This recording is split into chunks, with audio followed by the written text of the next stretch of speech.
நான் தொண்டர்களால் உயர்ந்தவள். என்னை யாரும் இனிமேல் உயரம் குறைவு என்று சொல்ல முடியாது. தொண்டர்களால் நிமிர்ந்து நிற்பவள் நான். ஆக இது பட்ஜெட் விளக்க பொதுக்கூட்டம் மட்டுமல்ல, 2026 திராவிட முன்னேற்ற கழக திராவிட மாடலை வீட்டிற்கு அனுப்புகின்ற முதல் கூட்டம் இது என்பதை நான் முதலிலேயே தெரிவித்துக் கொள்கிறேன்.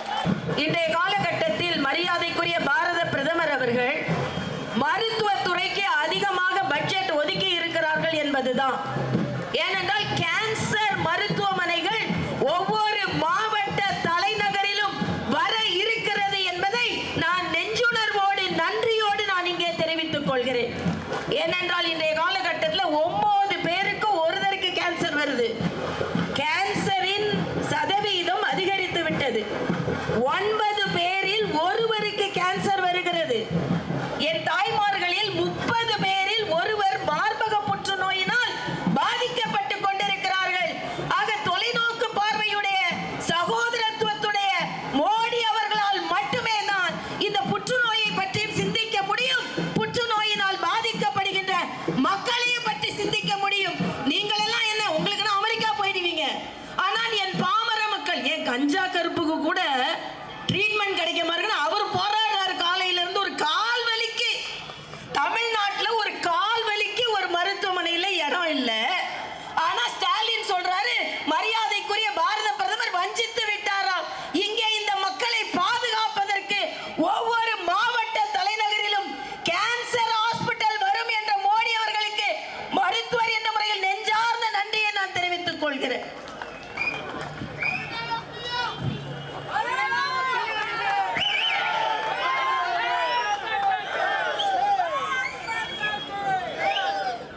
இன்றைய காலகட்டத்தில் அவர் இன்று மேடையில் இருக்கிறார். சில பேருக்கு பயமாக இருக்கிறது. அவர் இருப்பதே சில பேருக்கு பயமாக இருக்கிறது. அதனால் அவர் இருந்தால் எங்களுக்கு வெற்றி என்று சொல்கிறார்கள். அவர் இருந்தால் எங்களுக்கு வெற்றி என்பதை நாங்கள் ஏற்கனவே சொல்லி வைத்திருக்கிறோம். பயந்து போய் நீங்கள் சொல்கிறீர்கள்.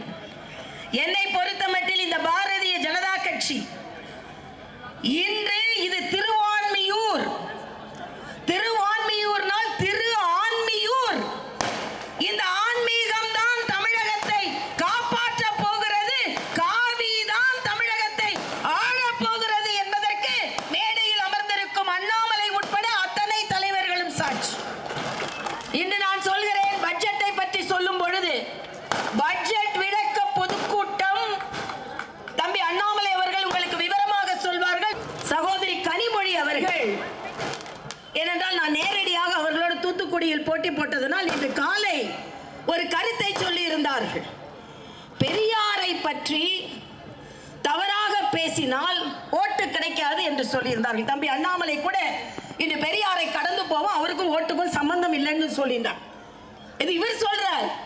கனிமொழி என்று சொல்கிறார்கள், பெரியாரின் பெயருக்கு களங்கம் விளைவித்ததனால் ஓட்டு விடாது என்று சொல்கிறார்கள்.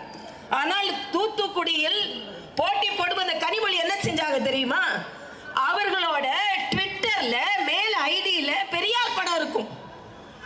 2-3 நாட்களுக்கு முன்னால் என்னை ஒரு விமர்சனம் செய்திருந்தார்கள்.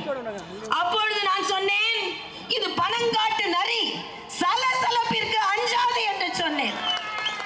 கனிமொழி என்ன செய்தார்கள் தெரியுமா? தேர்தலுக்கு முந்தைய நாள் அந்த ட்விட்டர் ஐடியில பெரியார் படத்தை எடுத்துட்டு பனைமரத்தோட படத்தை வச்சாங்க. இல்லையான்னு கேளுங்க. பெரியாரை விட பனைமரம் அதிக ஓட்டு வாங்கி கொடுக்கும் என்று கனிமொழி நினைத்தார்கள். ஆனால் இன்று பேசுகிறார்கள். இன்னைக்கு தயாநிதி மாறனும் தமிழச்சி தங்கபாண்டியனும் பார்லிமெண்ட்ல பேசினதை நீங்க பாத்தீங்கன்னா நாடகம். எல்லா மாநில பாராளுமன்ற உறுப்பினர்கள் வளர்ச்சியை பற்றி பேசுகிறார்கள். இந்த மாநிலத்தை சார்ந்தவர்கள் மட்டும்தான் சமஸ்கிருதம் ஹிந்தி என்று பேசிக் கொண்டிருக்கிறார்கள். ஆனால் நாங்கள் சொல்கிறோம், இந்த தைப்பூசத்திற்கு நீங்கள் ஆட்சி செய்யும் பொழுது தமிழில் தமிழக மக்களுக்கு யாராவது வாழ்த்து சொன்னார்களா? எங்களது பாரத பிரதமர் தைப்பூசம் கொண்டாடும் ஒவ்வொருவருக்கும் தமிழில் வாழ்த்து சொல்லி இருக்கிறாரே. தமிழ் இன்று இந்த நாட்டில் நடக்கும் அத்தனை கொள்ளைகளுக்கும் கொடிகாத்த குமரனை நாம் கேள்விப்பட்டிருக்கிறோம். திமுக கொடிகாத்த குற்றவாளிகளை நாம் இன்று பார்த்து கொண்டிருக்கிறோம். திமுக கொடி என்றாலே அதற்கு லைசன்ஸ்.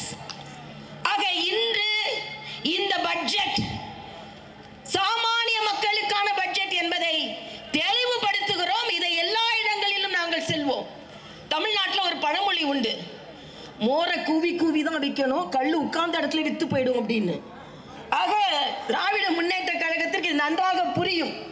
ஆக இந்த நாங்கள் தமிழகம் முழுவதும் ஏன் பட்ஜெட் விளக்க பொதுக்கூட்டங்கள் நடத்துகிறோம் என்றால், இந்த மூரை கோவி கூவித்தான் விற்க வேண்டும். என்றால் நல்லதை பற்றி இவர்களுக்கு தெரியவே தெரியாது.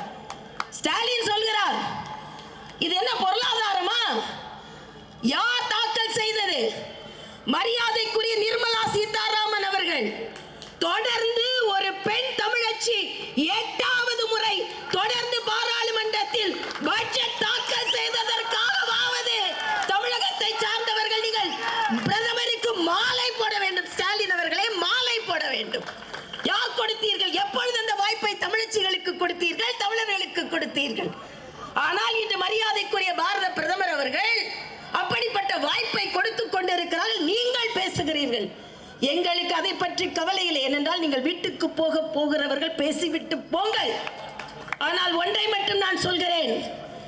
கலைஞர் ஒரு முறை பேசும்போது நான் கேட்டேன், 1967 அண்ணன் இருக்கிறார், தம்பி நான் இருக்கிறேன், அண்ணனும் தம்பியும் சேர்ந்து காங்கிரஸை வீட்டுக்கு அனுப்புவோம் என்ற பேச்சை நான் கேட்டிருக்கிறேன். இன்று சொல்கிறேன், இந்த அக்கா இருக்கிறேன், இந்த தம்பி இருக்கிறார், இந்த அக்காவும் தம்பியும் சேர்ந்து ஸ்டாலினை வீட்டுக்கு அனுப்புகிறோமா இல்லையா என்று பாருங்கள். இல்லையா என்று பாருங்கள். நான் தம்பி அண்ணாமலைக்கு சொல்கிறேன், இந்த பாரதிய ஜனதா கட்சி அந்த உயிருக்கு நிகரானது. இந்த பாரதிய ஜனதா கட்சி அரியணை ஏற்றுவதற்கு உங்கள் அக்காவாக எப்பொழுதும் துணை நிற்பேன் என்று இங்கே நான் சொல்கிறேன். ஏனென்றால் காவி கொடி தமிழகத்தில் பறக்க வேண்டும். அண்ணா வளர்த்தது தமிழ் அல்ல, ஆண்டாள் வளர்த்தது தமிழ் என்பதை தமிழக மக்கள் புரிந்து கொள்ள வேண்டும். பெரியார் வளர்த்தது தமிழ் அல்ல, பெரியாழ்வார் வளர்த்தது தமிழ் என்பதை புரிந்து கொள்ள வேண்டும். உங்கள் பெரியார் வளர்த்தது தமிழ் அல்ல என்பதை புரிந்து கொள்ள வேண்டும். ஆக இன்று நாங்கள் திருவான்மியூரில் விதைத்திருக்கும் விதை விருட்சமாக மாறி 2